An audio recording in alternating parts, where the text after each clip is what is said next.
کہ ہمارے یہاں مینجمنٹ کے لوگ ایک بات کہتے ہیں کہ بد انتظامی رکھنا بسا اوقات معاشرے کے جو بڑے مفاد رکھنے والے لوگ ہوتے ہیں، طبقات، ان کی ضرورت ہوتی ہے، اس لیے کہ نظام کا شفاف ہونا ان کے لیے بہت سارے کاموں میں رکاوٹ ہوتا ہے، اور بد انتظامی یا جسے کہتے ہیں کہ لاء کے اندر منورنگ کرنا، لوپ ہول کا ہونا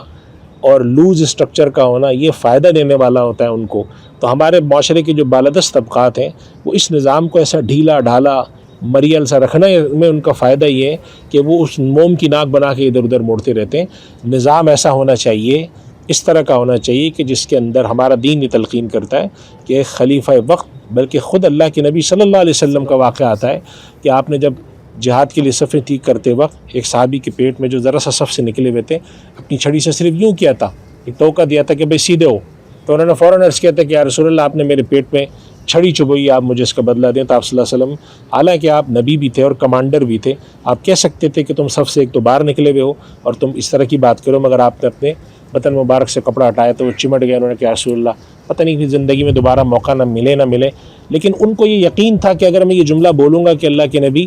آپ نے مجھے چھڑی چبوئی ہے، تو آپ فوراً بدلہ دیں گے۔ تو جب اللہ کے نبی اپنے آپ کو پیش کرتے تھے اور خلفائے راشدین پیش کرتے تھے تو حکمران وقت کو یہ بات سوچنی چاہیے۔ اور میں ایک جملہ بول کے بات ختم کرتا ہوں کہ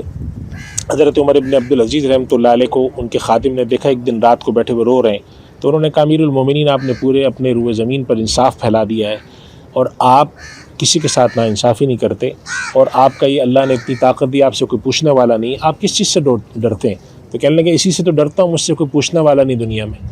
اس لیے کہ جب دنیا میں کوئی پوچھنے والا اور باز پرس کرنے والا نہ رہے تو آپ کی براہ راست باز پرس کرنے والا اللہ ہوتا ہے۔ تو جو بالادست طبقات ہیں وہ یہ سوچیں کہ اگر وہ اپنی قوت سے، اپنے دباؤ سے، کسی وجہ سے کسی کو اپنے آگے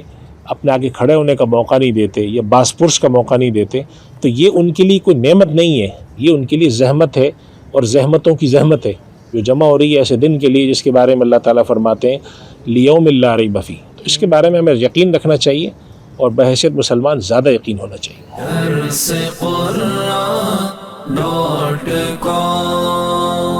www.darsequran.com